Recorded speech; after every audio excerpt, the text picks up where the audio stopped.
इतिहास के इस नए मॉड्यूल में स्वागत है आपका। अभी तक आपने देखा प्राचीन इतिहास में कौन कौन से टॉपिक पढ़े जा रहे हैं। इस पर 5 लेक्चर हमारे हो चुके हैं और उस 5 लेक्चर पर आधारित आज क्वेश्चन आंसर का डिस्कशन किया जा रहा है, जो कि विभिन्न आयोगों में और यूपीएससी के भी आयोग में ये क्वेश्चन पूछे गए हैं। तो ये वाले टॉपिक ज़्यादातर स्टेट पीसीएस के लिए रिलेवेंट हैं। यहाँ से क्वेश्चन स्टेट पीसीएस में ज़्यादा ही आए हुए हैं और यदि आपने सारा लेक्चर देखा होगा, उसमें से भी जर्वे संस्कृत वाला जो लास्ट वाला चैप्टर है उससे काफ़ी ज़्यादा क्वेश्चन एराइज होते हैं। और जो क्वेश्चन नहीं एराइज हो पाए थे तो उसको इस बोर्ड पे, व्हाइट बोर्ड पे लिख दिया गया है, जो कि विभिन्न आयोगों में पूछे गए हैं। कई 5-6 किताबों का मर्ज करके यहाँ पे क्वेश्चन लिखा गया है। और यदि अब तक आपने वो सारे वीडियो नहीं देखे हैं तो उसे ज़रूर देखिए, क्योंकि शुरुआत अगर इतिहास पढ़ने की हो रही है तो उसका बेसिक जानना काफ़ी ज़रूरी हो जाता है। अगर बेसिक आपका नहीं क्लियर है तो बार बार जितने भी नदी घाटी हैं, चाहे जो भी नगर नियोजन है, ये सब आपको सही से समझ में नहीं आएगा। उसके लिए आप प्रीवियस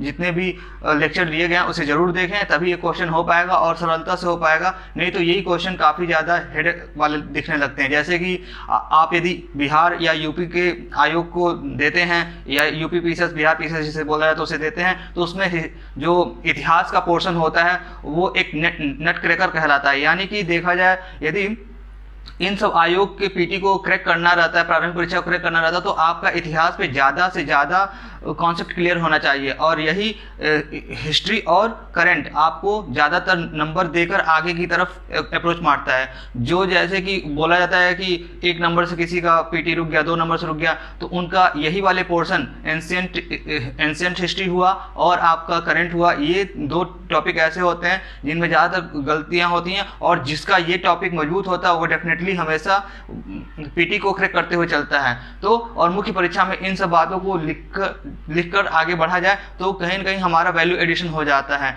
तो उसी पर आधारित क्वेश्चन अभी जो चर्चा किए जा रहे हैं, जो कि उस लेक्चर में कुछ जगह छूट गए हों या वो क्वेश्चन नहीं आए हों, जबकि वो क्वेश्चन आयोग में पूछे गए हैं, उन सभी क्वेश्चनों को यहाँ पे डिस्कस किया गया व्हाइट बोर्ड पे। तो आइए देखने की कोशिश करते हैं क्या होता है, ये क्वेश्चन कैसे आते हैं और विभिन्न आयोगों में किस प्रकार से पूछे गए हैं। तो पहला क्वेश्चन आपका राइज होता है कि जो बुक लिखी गई है, बुक का भी काफ़ी ज़्यादा आजकल पिछले 2019 वाले यूपी पीसीएस में देखेंगे तो पूछा हुआ था कि हिंदू पॉलिटिक्स किसने लिखा है, तो उसके राइटर का नाम है केपी जायसवाल करके हैं। फिर से early history of the India कौन लिखा है, तो वीए स्मिथ, और इन्हीं को कहा जाता है कि पहले सुनियोजित इतिहासकार थे जिन्होंने भारतीय इतिहास को, प्राचीन इतिहास को लिखा। इनका नाम वीए स्मिथ करके है। और पूछा जाता है, क्वेश्चन ये भी आता है, प्रथम ऐतिहासिक पुस्तक कौन सी है जो हमारे इतिहास को बताता है, तो वो प्रथम ऐतिहासिक बुक आपका कल्हड़ का हो जाएगा, जिसका नाम राजतरंगिणी कहा जाता है। इसमें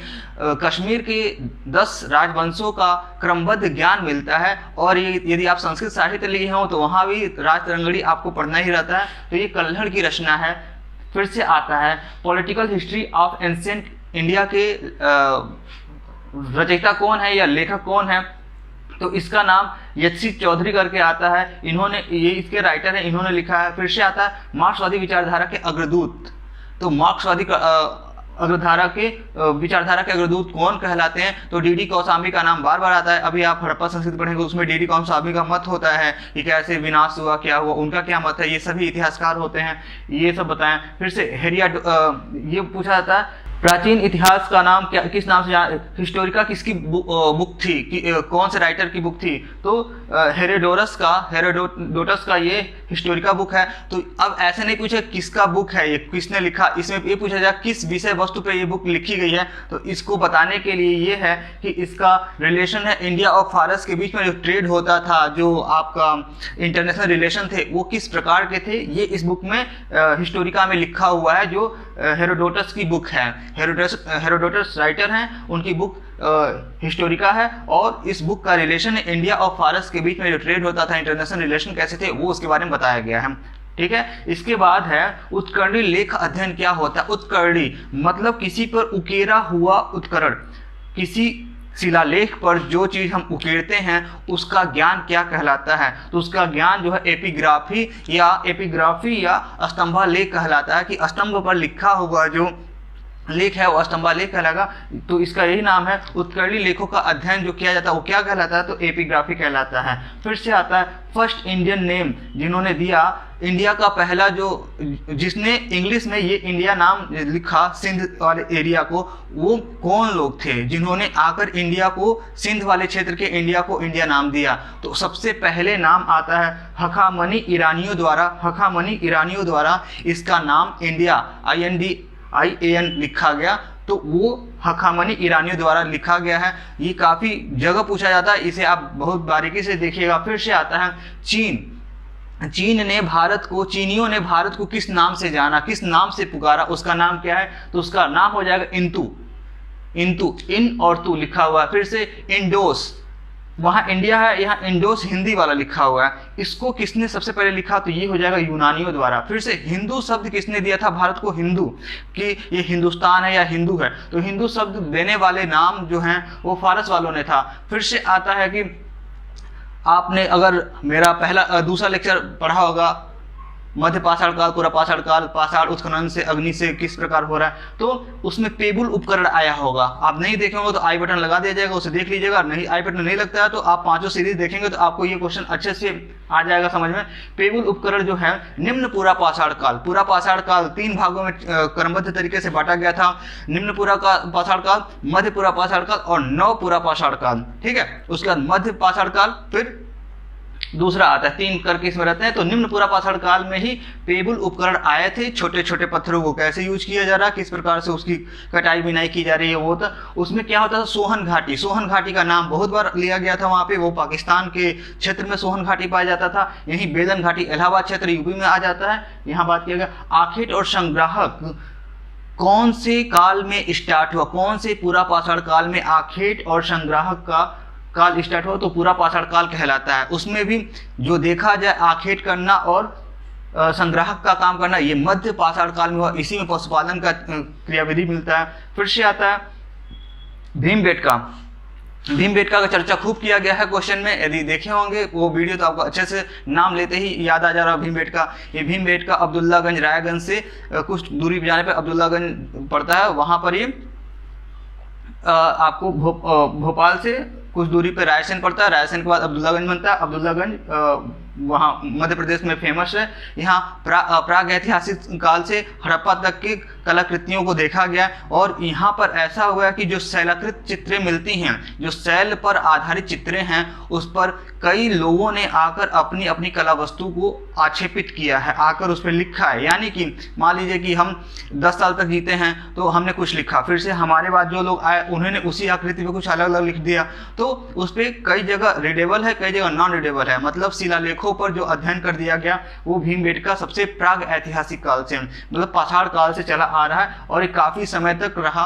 ये एक तरीके से ट्रांजिशन फेज को दिखाता है कि इस एरा से लगा इस एरा तक के लोग इस पे कुछ कुछ काम किए हैं। फिर से आता है मध्य पाषाणकालिक स्थल कौन कौन से होते हैं, पूछ लिया जाता है कौन से मध्य पाषाणकालिक स्थल है। यदि वीडियो देखे होंगे तो समझ में आएगा, नहीं तो ये स्किप हो जाएगा। मध्य पाषाणकालीन स्थल जो है सराय नाहर खां, सराय नाहर, फिर से महदहा, फिर से दमदमा। महदहा जो प्रतापगढ़, इसका पूरा पहले बेल्ट इलाहाबाद कहा जाता था, लेकिन अभी भी इलाहाबाद से कुछ नीचे आएंगे तो एग्जैक्ट लोकेशन इसका महदहा जो प्रतापगढ़ में आ जाएगा, ये दमदमा भी प्रतापगढ़ में आ जाएगा, और ये सरायना। तीनों साइटें यूपी के पास पाई जाती हैं, बेलन नदी के आसपास में ये स्थित है। तो महदहा से हड्डी के आभूषण मिले थे, क्योंकि पहले काबिले संस्कृति में लोग हड्डी का माला पहनते थे, वो वहाँ से दिखाई देता है। दमदमा से क्या होता था, दमदमा में कभी कभी ये होता था कि सती प्रथा का उल्लेख है कि नहीं है, इसमें युगल सावधान के मिलने की पुष्टि होती है, तो ये लगाया जाता था कि हो सकता है कि जो नर नारी को दफनाया गया या उसको जलाया गया, जो भी किया गया,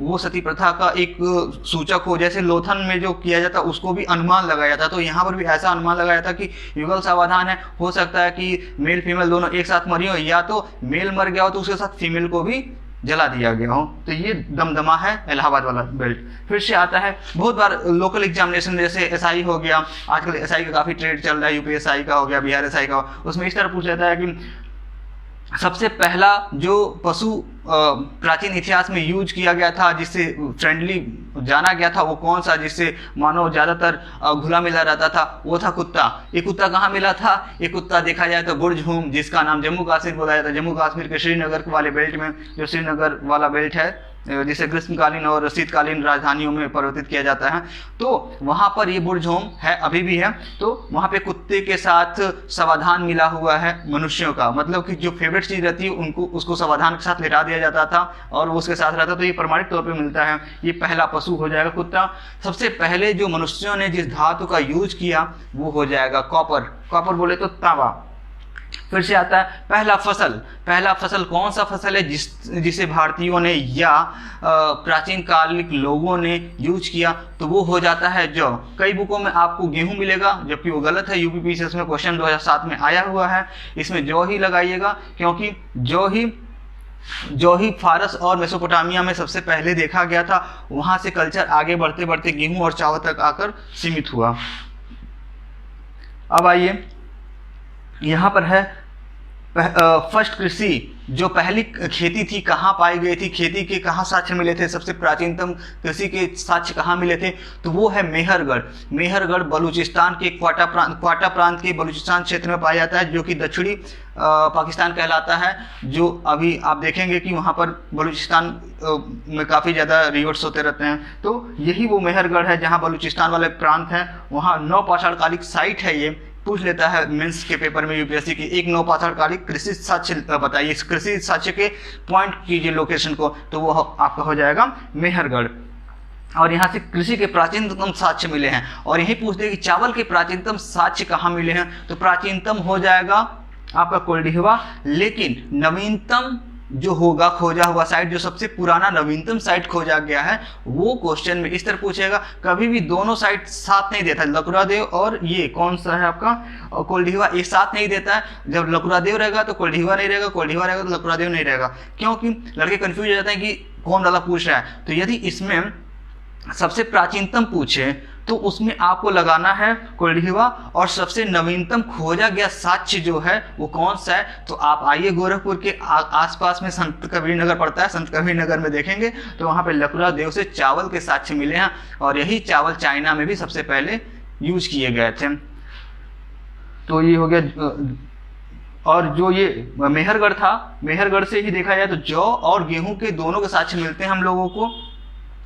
और जो आपका लोथन होता है, लोथन से धान की भूसी मिली थी, और वहाँ से सरसों की खेती मिलती थी। फिर से कालीबंगा भी हो जाएगा जो राजस्थान में है, वहाँ से भी लोग क्या करते थे कि गेहूं एक साइड से लगाते थे, तो दूसरे साइड से जो क्यारी होती थी, जैसे आप गांव में रहते होंगे देखे होंगे कि मेड़ बोलते हैं उसको, बैरिकेटिंग जिसे बोलते हैं, किनारे किनारे पे सरसों की खेती हो जाती थी। अभी भी वो पैटर्न देखा जाता है, दो फसली चक्र बोला जाता है, उसमें दो फसलों को एक साथ उगाया जाता है। आजकल के भी समय में ऐसी खेती होती है, जैसे कि गेहूं के साथ भिंडी की खेती कर लिया, बैगन की खेती कर लिया, तो ये द्विफसली खेती कहलाती है।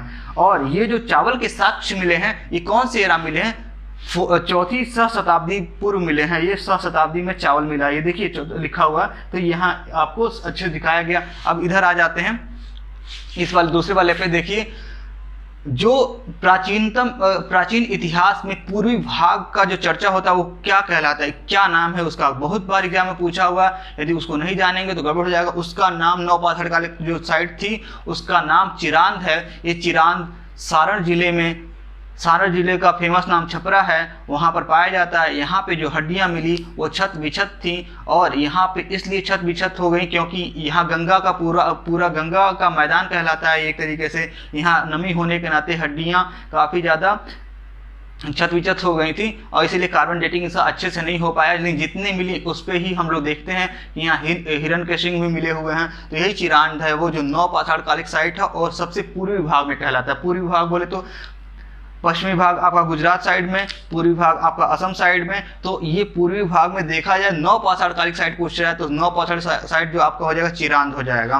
फिर से आता है ताम्रवती देखेंगे तो जो नॉर्थ और साउथ का कोस्टल एरिया, नॉर्थ और साउथ का जो पैमाना के नॉर्थ साउथ यहाँ पे लिखा हुआ है, देखा जाए नॉर्थ और साउथ का, ठीक है। नॉर्थ और साउथ में देखा जाए तो राजस्थान, मान लीजिए हम एमपी से मैप खींचते हैं तो राजस्थान का जो पार्ट होगा वो ताम्रवती कहलाएगा प्राचीन इतिहास में, और यही ताम्रवती है जिसे आहर संस्कृत के नाम से जाना गया। आप देखना चाहें तो 5वां लेक्चर देख सकते हैं, उसमें देखिए कि किस प्रकार से आहर, जरबे, कयाथा, मालवा संस्कृति, चरगाहा संस्कृति किस प्रकार काम किया गया था वहाँ पे। तो यही आहर संस्कृति है जहाँ से तांबे के पाए जाने का पैमाना मिला है हम लोग को।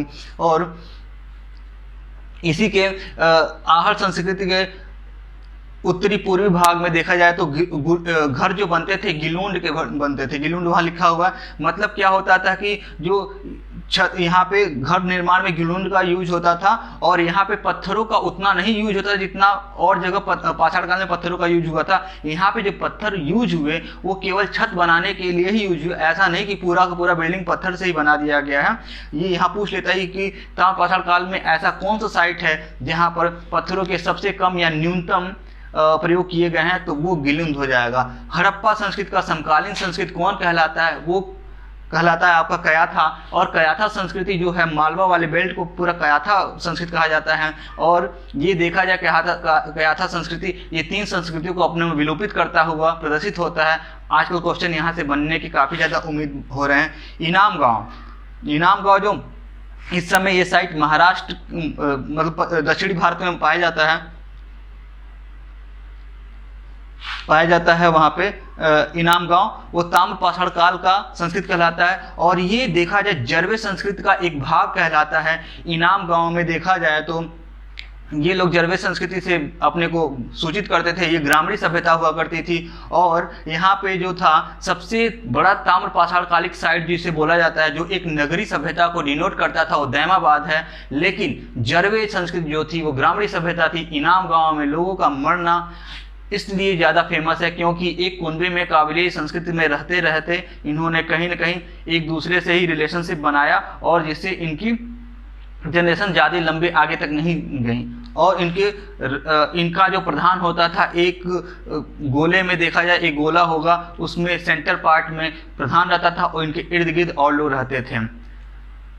और ये इसी दैमाबाद से देखा जाए तो गणेश पूजा का साक्ष्य मिलता है। गणेश पूजा जो होता था वहाँ साक्ष्य में, जो कि गणेश उत्सव का जो आवाहन देखा जाए लाला लाजपत राय ने आधुनिक भारत में किया था, इसका साक्ष्य हमें दैमाबाद के गणेश पूजा से मिलता है, जो कि प्राचीन काल से फेमस रहा है। उत्कृष्टम मृदभांड कहाँ से मिला है, तो ये मालवा हो जाएगा, जो नर्मदा नदी का तट है वहाँ पे मालवा संस्कृति पाया जाता है। और ये काफ़ी अमीर लोगों की संस्कृति कहलाती थी। यहाँ के जो मृदभांड थे काफ़ी ज़्यादा नक्काशी बेस्ड थे, और इस पे देखा जाता था बहुमूल्य चीज़ें उकेरी रही थी, धसाई गई रहती, उस पर चिपकाई गई रहती हैं। तो ये उत्कृष्टम मृदभांड बोला जाता था मालवा का। फिर से पशुपालन मध्य पाषाण काल में स्टार्ट हो गया था। इसे बार बार बोला जा रहा है, इसे ध्यान रखिएगा, ये आपको जरूर भूलता है कब कौन सा हुआ था, नवपाषाण में क्या हुआ, मध्य पाषाण में क्या हुआ। तो मध्य पाषाण में देखा जाए तो पशुपालन जो था आपका राजस्थान के बागोर का नाम लेते ही आपको याद ना चाहिए, जो टीनाडाबी हैं बागोर, भीलवाड़ा क्षेत्र को ही बागोर बोला जाता है। वहाँ वाला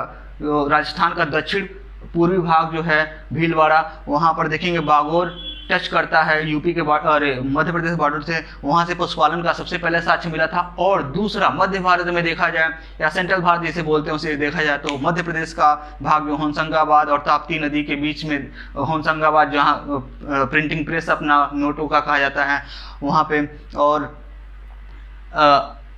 ताप्ती नदी का बैतूल जो मुहाना है वहाँ से देखा जाए तो ये आदमगढ़ साइट है, वहाँ पे आपको देखने को मिलता है पशुपालन के पहले साक्ष्य मिले। बागोर और आदमगढ़, बागोर हो जाएगा राजस्थान, आदमगढ़ हो जाएगा आपका मध्य प्रदेश। ये पहली बार आग का यूज आदमी कब किया, मतलब आग से परिचित तो पहले ही हो गया था, लेकिन आग को यूज कैसे करना है, खाना पकाना कैसे है। जब भी कभी पूछे इस तरह क्वेश्चन घुमाया कि आजकल क्वेश्चन काफ़ी ज़्यादा घुमा फिरा के आ रहे हैं, पूछा जाए कि क्या निम्न पूरा पाषाण काल में लोग आग से परिचित थे, तो आग से परिचित तो थे लेकिन उसे यूज करने की टेक्निक इनको नहीं मालूम थी। जैसे होता है कि लोहे का हमें पता उत्तर वैदिक काल में पता चला, तो पता तो हमें पूरा पाषाण काल में ही लोहे का पता चल गया था, लेकिन यूज कैसे करना है, यूज करने की सबसे बड़ी बात होती है यूज करके हम कैसे अपने उपभोग की चीज़ों में ला रहे हैं, वो सबसे बड़ा पैमाना होता है। तो हमें यूज करना आया था उत्तर वैदिक काल में लोहे का, वैसे ऐसे आग का भी है। आग हमें पूरा पाषाण काल में मिल चुका था, लेकिन हमने इसका यूज नव पाषाण काल में करना सीख लिया था। इससे हम अपने वस्तु उपयोगी चीज़ों को यूज कैसे कर रहे हैं वो हम जान गए थे। तो यही है use of fire neolithic age में, यानी कि नव पाषाणकालिक एरा में हमें मालूम चल गया था कि इस तरह हमें आग को यूज करना है, खाना पकाना है, क्या करना है, ये सब उसमें लिखा हुआ। फिर से हैंड एक्स की संस्कृति बहुत बार आपको चिल्ला बताया गया है। अत्रिपक्कम है, पल्लापक्कम है, रॉबर्ट्स वुड्स हैं जिसने सबसे पहले खोजा था।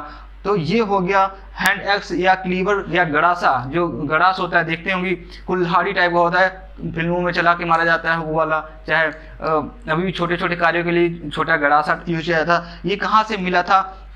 निम्न पूरा पाषाण काल से, लोअर पैलोलिथिक एज लिखा हुआ वहाँ पे, उससे मिला था। फिर से होता है पहला मानव कपी, बहुत इंपॉर्टेंट है, कभी भी क्वेश्चन इससे आ सकता है। अभी तक केवल ये राजस्थान पीसीएस में पूछा है और उसमें का सबसे ट्रिपल क्वेश्चन यही था कि पहला मानव कपी कहाँ पाया गया। पहला मानव कपी पाया गया असम में पाया गया, जिसका नाम था श्वेत भ्रू गिब्बन जो होता है वो मनुष्यों को से काफ़ी अच्छा रिलेशन उसका मिलता जुलता रहता है। कपी, जैसे आप जब बंदरों का सीरीज पढ़ेंगे तो उसमें कौन से बंदर मनुष्य से ज़्यादा सिमिलर खाते हैं, तो गिब्बन, गोरिल्ला ये सब होते हैं। तो ये सबसे पहले असम में जो मिला वो श्वेतभू गिब्बन करके है। फिर से कुल्हाड़ी जो पाया गया है, अभी जो ऊपर चला गया बात किया गया था वही अत्रिपक्कम, यहाँ से प्रागैतिहासिक अत्रिपक्कम से कुल्हाड़ी के साक्ष्य मिले हुए हैं। अब पूछ लेता है, काफ़ी इंपॉर्टेंट, अभी तक ये क्वेश्चन आया नहीं, हो सकता आ जाए और वहाँ से आपकी कठिनता जटिलता का लेवल काफ़ी उच्च हो जाए, अगर जो ये पढ़ा रहेगा उसे कर लेगा।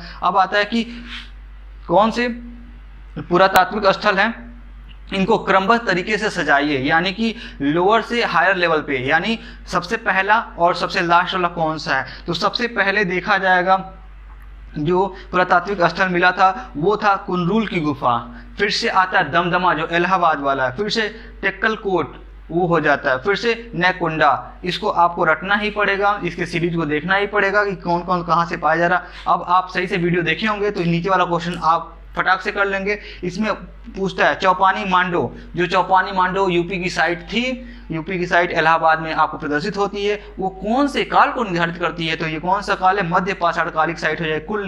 कुल्ली देखा जाए तो पाकिस्तान का साइट है, जो अफगानिस्तान को टच करते हुए डिस्ट्रिक्ट को ये डिनोट करता है, ये कुल्ली वही है। ये ताम्र पाषाण कालिक साइट है जो पाकिस्तान में फेमस है। अत्रिपक्कम पूरा पाषाण कालिक साइट है जो महाराष्ट्र में दिखता है, जिसका खोज रॉबर्ट्स वुड्स ने किया था। फिर से इनाम गांव जो है पूर्व हड़प्पा, यानी पूर्व हड़प्पा का बात बोले तो ताम्र पाषाण कालिक साइट इनाम गांव है, जहां पर ग्रामीण सभ्यता के साक्ष्य पाए गए हैं। यहीं पे जरवे संस्कृति की उत्पत्ति हुई और ये अभी भी देखा जाए मुंबई यानी कि महाराष्ट्र क्षेत्र में पाया जाता है। और इसी से रिलेटेड एक और साइट है दैमाबाद, जो कि हड़प्पा में दिखाई देता है, जो कि पश्चिमतम भाग कहलाता है, यानी कि साउथर्न पार्ट बोला जाता है, यानी कि सबसे दक्षिणतम पार्ट जो बोला जाता है हड़प्पा का, वो दैमाबाद कहलाता है। और इस समय ये दैमाबाद तेलंगाना राज्य में शिफ्ट हो गया। पहले मुंबई कहा जाता था, महाराष्ट्र कहा जाता था, जबकि अब इस समय नया में देखा जाए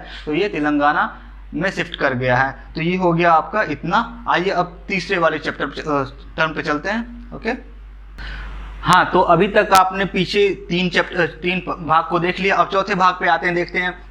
लिखा हुआ है पाषाण काल से, क्वेश्चन आएगा पाषाण काल से हड़प्पा काल तक कौन सा ऐसा साइट है, कौन सा ऐसा स्थल है जो मिलता है, देखने को मिलता है। तो वो आपका हो जाएगा मेहरगढ़ कहाँ है? मेहरगढ़ बलूचिस्तान प्रांत में पाया जाता है, जो कि क्वेटा प्रांत के बलूचिस्तान क्षेत्र में पाया जाता है। और इसे मेहरगढ़ वहीं कृषि के प्राचीनतम साक्ष्य मिले थे, यहाँ से जौ और गेहूं के मिलने की प्रामाणिकता प्रदर्शित होती है।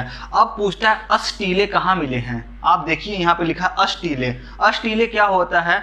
जहाँ पर पशुपालन होता है, या जिसे आप बोल देते हैं कि चारागाह का ये क्षेत्र है, यहाँ पे पशु पक्षी रहते हैं। तो यही है वो नव पाषाण कालिक साइट है जहाँ से पशु और मवेशियों के पाए जाने की संभावनाएं थी। ये अष्टटीले कहलाते हैं। अगर आप इन टीलों को कैसे पहचानेंगे, तो आपको पुरातात्विक उत्खनन वाला वीडियो को देखना पड़ेगा। किस प्रकार राख को हम डिनोट करते थे कि पोटेशियम आर्गन विधि से किस प्रकार से राख मिल रहा, उसी से हमने पता लगाया कि यहाँ पे ये 80 टीले वहाँ मिले होंगे। तो 9 पाषाण कालिक साइट है ये। फिर से होता है ताम्र संचय का संबंध किससे है? ताम्र संचय का रिलेशन होता है मृदभांड। मृदभांड मतलब कि सबसे ज्यादा एज को डिफाइन करने के लिए मृदभांड ही होता है कि ये अपने कला कौशल को उच्च प्रमाणिकता को प्रदर्शित करता है। इसीलिए इस हड़प्पा संस्कृति को वैदिक काल से पहले रखा गया। देखा जाए तो ये वैदिक काल के बाद में आने वाला था, लेकिन मृदभांड संस्कृति के मैच करने के नाते इसको हड़प्पा को वैदिक से पहले रखा गया यहाँ पे। तो यहीं पे जो ताम्र संचय होता है, ये गेरुबर्डी मृदभांड मिला ताम्र संचय के लिए, तो ये उसका रिलेशन इससे है। फिर से पूछा जाता है कि इंडिया में, भारत में पहला मानव जीवाश्म कहाँ मिला था? तो इसके लिए आप शिवालिक पर्वत जो है, उसके शिवालिक पर्वतों के बीच में पहला जीवाश्म मिला है। फिर से आता है, मैच कीजिए कि कौन सा साइट कहाँ पर सेल जो है, सेल चित्र जो है कहाँ कहाँ मिला है। तो मुरहाना पहाड़ जो है उत्तर प्रदेश में, यूपी पीसीएस जो दे रहा हो उसके लिए काफ़ी इंपॉर्टेंट हो जाएगा। ये काफ़ी डेप्थ का क्वेश्चन है, ये आ सकता है। मुरहाना पहाड़ कहाँ है? उत्तर प्रदेश में। लाखा जुआर पहाड़ कहाँ पे पाया जाता है? वो मध्य प्रदेश में पाया जाता है। इन सभी पहाड़ियों पे शैलाकृत, यानी जैसे भीमबेटका पे शैलकृत आकृति में चीजें बनाई गई थी, वैसे यहाँ पर भी देखने को मिलता है। जो कि हमारे आदि मानव लोग रह चुके हैं, उन्होंने कोई डिजाइन किया होगा, वही इस पे दिखा रहा है। मुरहाना पहाड़, फिर से लाखा जुआर एमपी में, कुप्पा गल्लू अब कर्नाटक में आ जाओ, भीमबेटका का तो आप जानते ही हैं, रायसेन अब्दुल्लागंज मध्य प्रदेश। फिर से ये क्वेश्चन पूछता है कि जो रॉबर्ट्स वुड्स फुट थे, ये क्या थे? इनका पद क्या था भारत में? किस हिसाब से ये काम करते थे? तो इनका भारत में पद ऐसे था, भूगर्भ शास्त्री थे। जियोलॉजिकल सर्वे ऑफ इंडिया के में ये भूगर्भ शास्त्री थे। फिर से देखा जाए, ये पुरातत्व वेदता भी थे। मतलब कि इनकी 2 पोस्ट थे इंडिया में, भूगर्भ शास्त्री, दूसरा पुरातत्व वेदता। फिर से आप इसमें ये बोला जाता है कोपनहेगन संग्रहालय में जो पाषाण काल का, फिर से कांसे का और लोहे का जो चीजें मिला, उसको क्रमबद्ध तरीके से विभाजित किसने किया? और कौन सा साइंटिस्ट था जो डॉक्टर था, उसने इसे चेंज किया? तो उसका नाम थॉमसन है। फिर से आता है, भारत में पहला मानव सादृश्य कहाँ हुआ था? जो मानव का साक्ष्य सबसे पहले मिला था, मानव का कहाँ मिला था? तो देखिए, जीवाश्म दूसरा हो जाता है। जीवाश्म पूछेगा तो शिवालिक हो जाएगा, लेकिन मानव साक्ष्य पूछेगा तो नर्मदा घाटी में। नर्मदा घाटी का जो लिखिया जगह जो गुजरात और मध्य प्रदेश को टच करता है, बॉर्डर देखा जाए तो वहाँ पर नर्मदा घाटी में ये 100 मिलता है, ये सावधान मिलता है। तो ये पहला हो जाएगा भारत का मानव का साक्ष्य। फिर से वो होता था कि आप देखेंगे, जैसे इंग्लिश मूवी जब देखा जाता है, हॉलीवुड की देखा जाए, तो उसमें देखा जाता है कि कोई जा रहा है एवरेस्ट चढ़ने के लिए, तो वो वहाँ मर गया। तो वो लोग क्या करते थे कि उस जो बंदा मर गया तो वहाँ चट्टान ही है, छोटे छोटे पत्थर भी हैं, तो उस पत्थर को उठा के उसके ऊपर रख देते थे और वो एक सिंबॉलिक हो जाता। तो यही लिखा हुआ है। बृहद पाषाण स्मारक क्या दिखाता है? तो आप देखेंगे साउथ में भी, चाहे कहीं और मूवी में देखेंगे कि जब कोई मर जाता है तो उसको चारों तरफ से पत्थर से घेर के उस पर पत्थर रख दिया जाता है। जैसे हम लोग क्या करते हैं हिंदू धर्म में कि उस बॉडी को जला दिया जाता है, और जगह जहाँ लकड़ी की कमी होती है वो जलाते नहीं है, उसको उसके ऊपर पत्थर रख देते हैं। कई जगह दफनाने की प्रथा है। तो जहाँ पे जिस हिसाब से मौसम अनुकूल रहता है, जहाँ पे अवेलेबिलिटी जिस चीज़ की होती है, उस हिसाब से उसमें कल्चर में ढल जाते हैं। तो वही बात है, बृहद पाषाण स्मारक मृतक को दफनाने की एक विधि थी। फिर से आते राख का टीला। राख का टीला इतने बार बताया गया, अगर आप सही से वीडियो देखेंगे आपके टंग पे आ जाएगा कि राख का टीला कहाँ था? संगनकालू कर्नाटक। तो यही लिखा है, संगनकालू कर्नाटक। फिर से ओसीपी मतलब होता है गैर मृदभांड संस्कृति कहाँ पे पाई गई? तो यही है हस्तिनापुर, जहाँ पर महाभारत का सारा कार्यक्रम किया गया, जो कि दुष्यंत की राजधानी कहलाती थी, कार्यक्षेत्र कहलाता था वो, जो महाभारत के भरत वंश जहाँ से स्टार्ट हुआ। ये हस्तिनापुर, वही मेरठ में अभी भी इसके साक्ष्य मिलते हैं। तो यहाँ से सबसे पहला गैर मृदभांड संस्कृति का हमें साक्ष्य मिलता है, क्योंकि उत्तर भारत में आते आते जब आप देखेंगे तो मृदभांड संस्कृति का कम साक्ष्य मिलता है, जबकि हमें मध्य प्रदेश और राजस्थान साइड में मृदभान संस्कृति ज़्यादा ही ज़्यादा मिलती है। फिर से आ जाइए, भारतीय पुरातत्व सर्वेक्षण विभाग किस डिपार्टमेंट के अंदर आता है? तो उसका नाम हो जाए संस्कृति मंत्रालय। और आप कमेंट करके बताइए संस्कृति मंत्रालय के कौन इस समय हेड हैं, तो उसका नाम आप कमेंट करके बताइएगा। फिर से भारत के पुरातत्व जनक किसे कहा जाता है? भारतीय पुरातत्व जनक, ये क्वेश्चन बिहार पीसीएस में भी आया था, बिहार एसआई में भी आया था और यूपी पीसीएस में भी आया था। तो इसके जनक अलेक्जेंडर कनिंघम कहा जाता है, बहुत फेमस नाम है ये।